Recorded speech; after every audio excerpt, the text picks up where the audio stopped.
அஸ்ஸலாமு அலைக்கும் friends, welcome to சிக்கிமா சமையல். இன்றைக்கி நம்ம பார்க்க போகிற டிஷ் என்னென்னா ஆட்டு மூளை வறுவல் தான் பார்க்க போகிறோம். ரொம்ப சூப்பராக இருக்கும். இதுக்கு நான் 2 மூளை எடுத்து வச்சுருக்கேன். வாங்க ஃப்ரெண்ட்ஸ், வீடியோக்குள்ளே போய் பார்க்கலாம் எப்படி செய்யலான்றது. அதுக்கு நான் 2 மூளை வாங்கி மஞ்சத்தூள் நல்லா க்ளீன் பண்ணிவிட்டு, அந்த நரம்பு எல்லாத்தையும் எடுத்து க்ளீன் பண்ணிவிட்டு, நல்லா மஞ்சத்தூள் உப்பு அரை உப்பு போட்டு ஒரு 5 நிமிஷம் வேக வச்சு 4ஆக கட் பண்ணி வச்சுருக்கேன் நான். இப்போ ஒரு வாணலி அடுப்பில் வச்சு சட்டி சூடானதும் ஒரு 4 ஸ்பூன் எண்ணெய் விட்டு அரை ஸ்பூன் சோம்பு போட்டுக்கிறலாம். போட்டு அது பொரிஞ்சதும் நம்ம 150 கிராம் அளவுக்கு வெங்காயம், சின்ன வெங்காயம் பொடிசாக கட் பண்ணி வச்சுருக்கேன், அதையும் சேர்த்துக்குருவோம். 2 கொத்து கருவேப்பிலையும் சேர்த்துக்குருவோம். சேர்த்துட்டு நல்லா கிண்டி விட்டுக்கிறலாம். கிண்டி ஒரு சிம்பிள்லேயே வச்சு ஒரு 5 நிமிஷம் வரைக்கும் நம்ம கிண்டிக்கிடலாம். கிண்டிட்டு இப்போது பச்சை மிளகா வந்து ஒரு மிளகா, பெரிய மிளகாவாக நான் இப்படி கட் பண்ணி சேர்த்துருக்கேன். கொஞ்சம் காரமாக தான், ஸ்பைஸியாக இருக்கும், சூப்பராக இருக்கும். இப்போ அது கொஞ்சம் சேர்த்துட்டு கிண்டினதுக்கு இது ஒரு நிமிஷம் வந்து நம்ம கிண்டிக்கிடலாம். கிண்டி பச்சை வாசம் நல்லா போகட்டும்.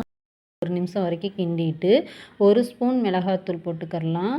1.5 ஸ்பூன் அளவுக்கு கறி மசாலா தூள் சேர்த்துக்கிடலாம். இது வீட்டில் அரைச்ச கறி மசாலா தூள். இப்போ அதையும் போட்டு நம்ம சேர்த்துக்கிடலாம். கடையில் வாங்கின தூள்னாலும் நீங்கள் சேர்த்துக்கங்க. இப்போ நம்ம மூளையை வந்து வேக வச்ச மூளையை வந்து இதில் சேர்த்துக்கிடலாம். சேர்த்துட்டு கிண்டி ஒரு 1 நிமிஷம் வரைக்கும் கிண்டிக்கிடலாம். லைட்டாக கிண்டுங்க. கிண்டிட்டு நம்ம அந்த வடைச்சட்டியை கழுவி அது ஒரு அரை டம்ளர் அளவுக்கு தண்ணி நம்ம இதில் ஊற்றிக்கிடலாம். ஊற்றிட்டு அடுப்பு சிம்பிள்லேயே தான் இருக்கணும், ஸ்லோலேயே இருக்கணும், ஃபாஸ்ட்டாக வச்சிடக்கூடாது. இப்போ இந்த அளவுக்கு தண்ணி ஊற்றிட்டு நம்ம கிண்டி நம்ம ஒரு பொறுமையாக இந்த தண்ணி வற்றி நல்லா இதாகிற வரைக்கும் நம்ம பொறுமையாக அப்பப்போ கிண்டி விட்டுக்கிட்டே இருக்கணும். 1 நிமிஷத்துக்கு ஒரு வாட்டி கிண்டிக்கிட்டே இருக்கணும். இப்போ ஏற்கனவே நம்ம உப்பு போட்டிருக்கோம், அதனால இப்போ மசாலாவுக்கும் இன்னும் கொஞ்சம் உப்பும் சேர்த்துக்கிடலாம். நம்ம அதுக்கு போட்டுட்டு அதையும் போட்டு கிண்டி விட்டுக்கிடலாம். கிண்டிட்டு நீங்கள் திறந்து வச்சே மூடி போட்டு மூடினீங்கன்னா வெறுத்து தண்ணி உள்ளே வடியும். அதனால் மூடி போட்டு மூடாமல் கொஞ்சம் கொஞ்சமாக அப்பப்போ 1 நிமிஷத்துக்கு ஒரு வாட்டி நீங்கள் இப்படி லைட்டாக கிண்டி கொடுத்துக்கிட்டே இருக்கணும். கிண்டி கொடுத்து நல்லா தண்ணி வற்றி சுருண்டு எண்ணெய் பிரிஞ்சு உங்களுக்கு தெரியும், எண்ணெய் பிரிஞ்சு வர்றது. இப்படி எண்ணெய் பிரிஞ்சு வரணும். வந்ததுக்கப்புறம் நம்ம வந்து மிளகு 1 ஸ்பூன், சீரகம் 1 ஸ்பூன், சோம்பு 1 ஸ்பூன், 4 காஞ்ச மிளகா போட்டு நம்ம மிக்சியில் நல்லா அரைச்சிக்கிடலாம்.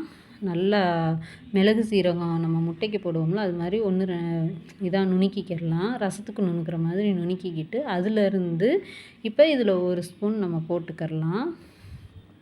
நான் ஏற்கனவே நுணுக்கி வச்சுருக்கேன். அந்த இதுலேருந்து 1 ஸ்பூன் இதில் இப்போ போட்டுக்கிடலாம். போட்டுட்டு இதையும் நல்லா சிம்பிள்லேயே வச்சு கிண்டிக்கிடுவோம். நீங்கள் சிம்பிளில் ஃபாஸ்ட்டில் வச்சிங்கன்னா உடஞ்சிரும், இல்லை பிடிச்சிரும், நல்லா இருக்காது, டேஸ்ட் அந்தளவுக்கு வராது. ஏன்னா இஞ்சி பூண்டு பேஸ்ட்லாம் போட்டிருக்கோம்ல, அந்த பச்சை வாசம்லாம் போகணுன்றதுக்காக தான் சிம்பிள்லேயே வச்சு நம்ம ஒரு 10 நிமிஷம் வரைக்கும் இப்படி கிண்டுறது. இப்போ இந்த அளவுக்கு நல்லா கிண்டிட்டு இப்போ கொத்தமல்லி வந்து பொடிசாக கட் பண்ண கொத்தமல்லியை வந்து நம்ம இப்போ இதில் தூவிக்கிடலாம். தூவி அடுப்பை ஆஃப் பண்ணிக்கிடலாம். கிண்டி விட்டு பாருங்கள் ஃப்ரெண்ட்ஸ், ரொம்ப சூப்பராக இருக்கும். ரொம்ப சிம்பிள், ஆனால் ரொம்ப டேஸ்ட்டு சூப்பராக இருக்கும். நீங்கள் இது போல் உங்கள் வீட்லேயும் செஞ்சு சாப்பிட்டு பார்த்துட்டு எப்படி வந்துச்சுன்றதை கமெண்ட் பண்ணுங்கள். நம்ம வீடியோ பிடிச்சிருந்துச்சின்னா லைக் பண்ணுங்கள், ஷேர் பண்ணுங்கள், கமெண்ட் பண்ணுங்கள். ரொம்ப பிடிச்சிருந்துச்சின்னா சப்ஸ்கிரைப் பண்ணிக்கோங்க. பக்கத்தில் இருக்கிற பெல் பட்டனையும் கிளிக் பண்ணி வச்சுக்கோங்க. அப்போ தான் நாம் போடுற எல்லா வீடியோவும் உங்களுக்கு நோட்டிஃபிகேஷனாக வந்து நிற்கும். தேவையான நேரத்தில் தேவையான வீடியோவை பார்த்துக்கலாம். இவ்வளோ நேரம் வரைக்கும் நம்ம வீடியோவை பொறுமையாக பார்த்ததுக்கு ரொம்ப தேங்க்யூ ஃப்ரெண்ட்ஸ். பாருங்கள் எந்த அளவுக்கு நல்லா இருக்குன்றத. ரொம்ப அல்டிமேட்டாக இருக்கும். நீங்கள் சாம்பாருக்கு, ரசத்துக்கு, கறி குழம்புக்கு எதுக்கு வேணாலும் இந்த மெத்தடில் நம்ம செஞ்சுக்கிடலாம். Thank you friends.